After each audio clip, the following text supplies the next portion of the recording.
Si elle savait, toutes ces femmes qui m'envient, comme je me sens seule à l'aube de mes 88 ans. Je les entends chuchoter. Vous avez vu sa maison, Madame Rufford, riche à craquer, belle comme un ange et intelligente comme pas une. Elle a marié un des plus beaux hommes de Montréal, la chanceuse. Elles ne savent pas que... J'allais avoir 10 ans quand je compris que le fait de porter le même prénom que ma mère faisait de nous des rivales.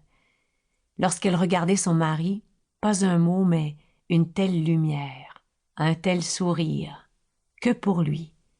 Très peu pour mon grand frère Frank et un peu plus envers ma petite sœur Margaret, mais rien pour moi.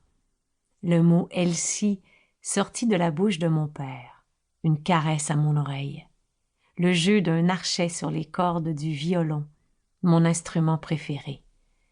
Du coup, ma mère et moi accourions vers lui, à qui se jetterait la première dans ses bras.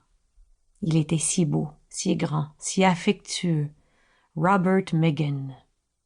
Depuis mon tout jeune âge, mes moments de bonheur avec lui prenaient prétexte d'une promenade dans le boisé ou d'une histoire à raconter. Il m'assoyait sur ses genoux, son bras me tenant blotti contre sa poitrine. Il attendait toujours que je lui suggère une histoire. Pourtant, il connaissait ma préférée, celle de son enfance. De sa voix la plus chaude, il la reprenait sans s'en lasser. Il n'avait qu'1 an quand son père mourut subitement. De ce deuil était né un grand attachement pour sa mère, une femme héroïque et douée pour le bonheur. Souvent, au cours de son récit, des larmes insoumises venaient s'échouer sur ma tête. Je les sentais dans mes cheveux comme de petites perles. Les paupières closes, je ne bougeais plus, de peur d'en perdre une. Le cœur en charpie, Mary Osborne McLennigan, ma grand-mère paternelle, avait dû quitter son Irlande pour rejoindre son frère Charles, propriétaire d'une ferme près de Perth, en Ontario. Mon père n'avait que 14 ans.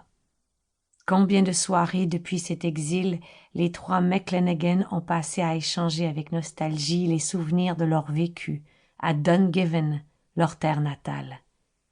En les écoutant, Robert Megan ressentait les déchirements de sa mère, une cicatrice sur son cœur, un étau sur sa gorge chaque fois qu'il évoquait la résilience et la générosité de cette belle Irlandaise. Plus il m'en parlait, plus je découvrais qu'une grande parenté existait entre ses sentiments pour sa mère et les miens à son endroit.